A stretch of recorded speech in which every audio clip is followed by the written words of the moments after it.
Good morning mga kaibigan. So dito naman tayo sa ating ginagawang bahay kubo challenge. So tayo na para magkumain. Kain muna po tayo dahil ginugutom na ako eh. So mamaya naman natin balikan ang ating paggawa ng ating bahay kubo. So ayan na po ang kabuuan ng aking ginagawang bahay kubo challenge. So ayan oh. Lapit-lapit na rin po siya sa katotohanan.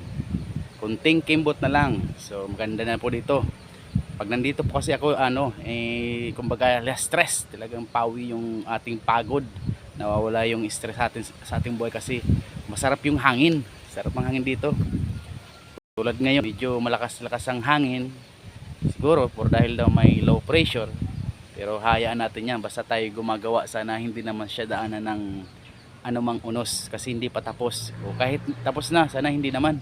Kasi mapagod gumawa pag mag-isa ka lang tapos bigla-bigla baka yung pagod mauwi sa pagod uli.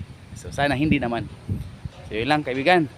So pahinga muna tayo, mamaya balikan po natin yan. Mag-weld naman tayo ng ating bahay kubo challenge. So bye bye kaibigan.